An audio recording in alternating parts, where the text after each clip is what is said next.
You think Canada's housing market is unstoppable? Think again. In Toronto, single-family home values are officially down by 22% from their 2022 peak, and condo prices are multi-year lows. If that doesn't spook you, check your pulse. Because this ain't a gentle market reset, it's a full-on crash. And today I'm ripping off the facade of the real estate game, showing you how to survive. Keep your sanity and your finances intact. Let's get real. You remember the hype? Bidding wars, offer or asking madness, rate as low as felt like stealing the money, but that era is dead. Since Feb 2022, single-family homes in Toronto plunged 18%. Now resting at value not seen since mid-2021. Condos down by 13%, and that's gasping for breath. Meanwhile, the Canadian Real Estate Association reports 206,000 active listing in June. That's up by 11% year over year, meaning for once, buyers suddenly have upper hand, even if they're too anxious to use it. And don't let the industry spin you, it's just a reset. There's nothing reset about this, it's flattening. Reuters report another 2% drop in prices throughout 2025. Now in Toronto, we are already off like almost 4%, in Vancouver down by 2%, and this is before Bank of Canada decides to move again. Inventory is stacking like dominoes. Canadian pre-construction condos stock 58 months of supply. That's almost 5 years of unsold concrete monster just sitting there.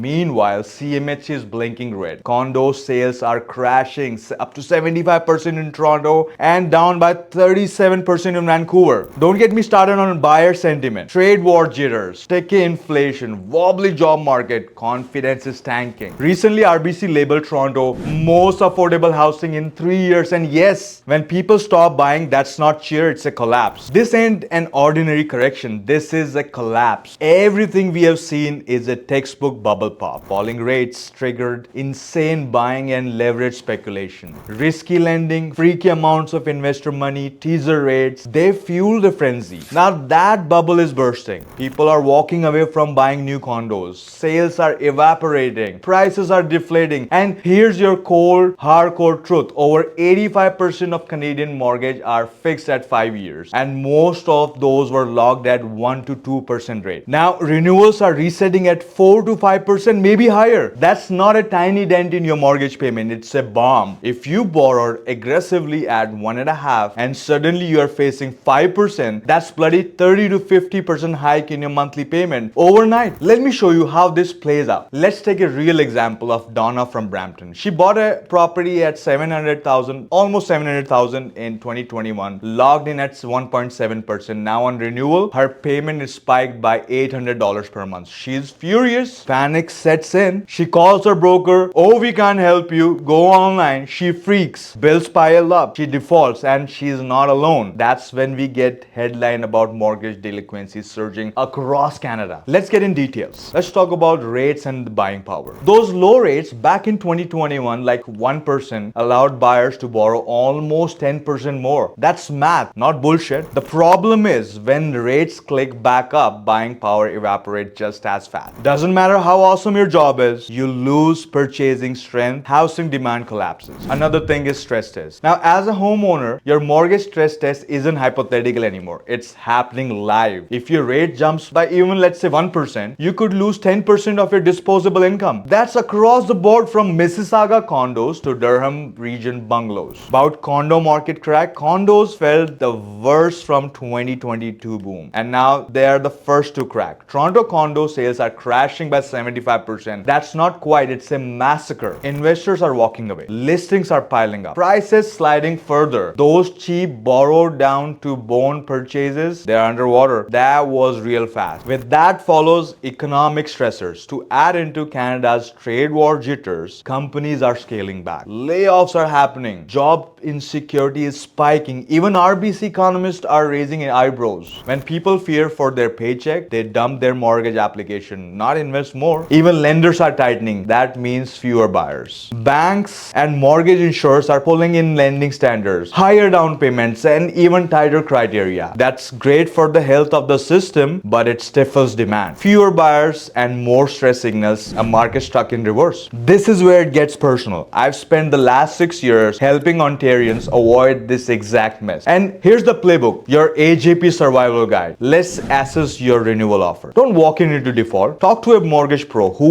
actually cares. See if switching lenders or blending rates saves you. Lock in again, but smart. Fix is good, but consider prepayment privilege, shorter term, portability if moving. Build a 6 to 12 months emergency fund, not 3 months slough like industry suggests. Because this market is that volatile. Slash high interest debt like credit card, HELOC, line of credit. Like get rid of those high monthly obligation. Diversify your asset. You don't have to put everything into real estate. A proper mix of index ETFs, bonds, cash, it gives you insurance. Be surgical on condos. Only invest if you have cash flow cushion and diversification to survive a bad cycle. No leverage flips. Now, let's talk actual number with real people. I remember Steve from Ottawa. He bought a condo for $490K in 2022 at about 1.9%. Now, the recent renewal in 2025, he was hit by 5.2%. His payment jumped by almost $350 per month, or let's call it $4,200 annually. No raise, no fallback. He's in trouble. Maya for Burlington, she bought it only 5% down. House value dropped by 10%. Now, lenders sees the negative equity. Renewal hedges, but could trigger higher rate, or even they could even demand a reappraisal. Also, Kevin from Calgary, he took out a variable in 2021 with 0.99% teaser. Renewal rate is resetting around 6%, doubling up his monthly payment. These are isolated cases. They are a wave. And if you're next, it's your bank account that screams. Let's summarize the brutal truth. This is a crash, either slow pop or fast rip. It depends on 2026 or 2027 renewals. Payment shocks are coming. Prepare for 30 to 50% monthly increases. Condo markets are widely crashed. Only invest if you've stress tested hard. Emergency cash plus debt free is equal to your lifeline. Mortgages aren't just loans, they are strategic tools. Use them wrong and they use you. You're feeling impatient and wanting to go deeper? Drop a comment. Tell us your mortgage rate, renewal timeline, how much stress you're carrying. And if you're done with the spin and ready to adjust, subscribe for uncensored advice, not hype. Share this with anyone renewing in next 12 months. Let's survive this crash together unhurt and unfaded.